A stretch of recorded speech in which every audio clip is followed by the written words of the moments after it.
Safe to say, Leonardo, Sebastian Giovinco right now will go down in history as the greatest MLS player up until now, because it is unbelievable what he's done.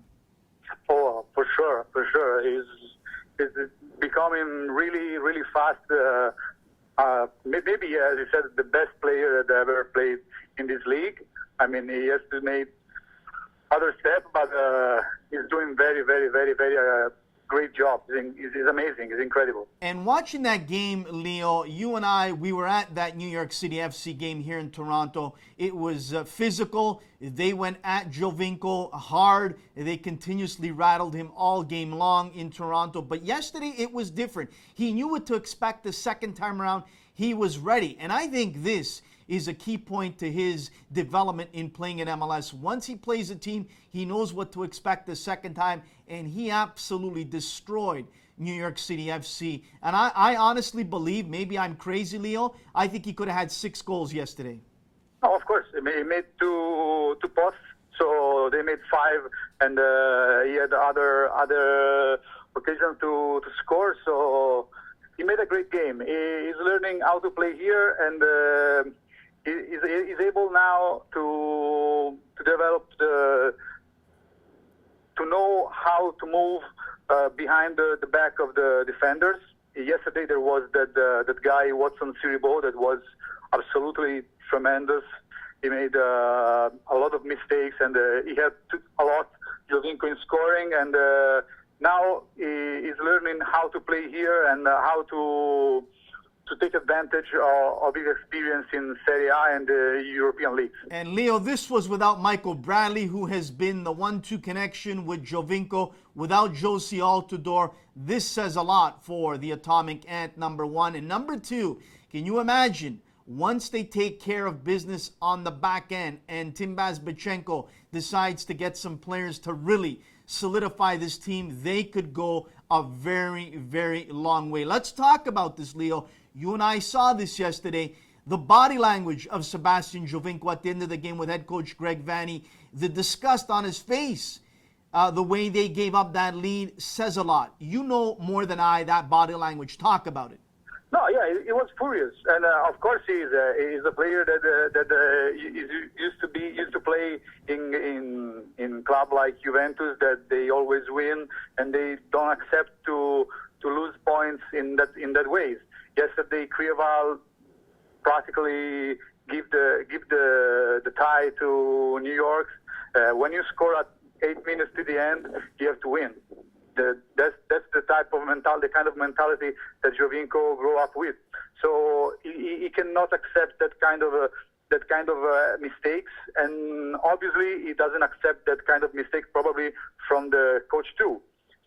So yesterday, obviously, he was furious, and I think that this could be the only problem in Giovinco's relationship with Toronto in the future, because obviously he wants the club to grow up, to get better, and obviously buy a defender, a good defender, is the first step. Is a step that is absolutely the most important step that they have to do, because if he scored 3 goals and made an assist and they don't win, there's something wrong in that club. And to me, Warren Creavalle has been absolutely brutal all season for TFC. There has been 2 games that I can count that has cost his team valuable points. And I mean, Jackson was in rhythm yesterday with Giovinco. To take him off, I don't understand that. I mean, this is that kind of substitution that you made when you try to cover the team. You try to get more defensive, to try to maintain to keep the result. But obviously, if you put in the field a player that has some problem like Crieval has in the last few games, it became a problem. And yesterday it caused this tie that is a good result, but after how it's coming was very bad, very bad. Leo, we look at Robbie Finley and we look at the amount of production he has produced for this team, which is not much, very little, and the amount of money he makes. And then you look at Stephen Caldwell, the amount of money he makes. If I'm not mistaken, The two of them combined, it's pretty close to almost $600,000 together combined. That's quite a bit. And I think that type of money can go get you a real solid defender or someone a little bit more younger that's got a bigger upside to help this team. What have you heard, and what do you think about Finley and Caldwell, their days with TFC?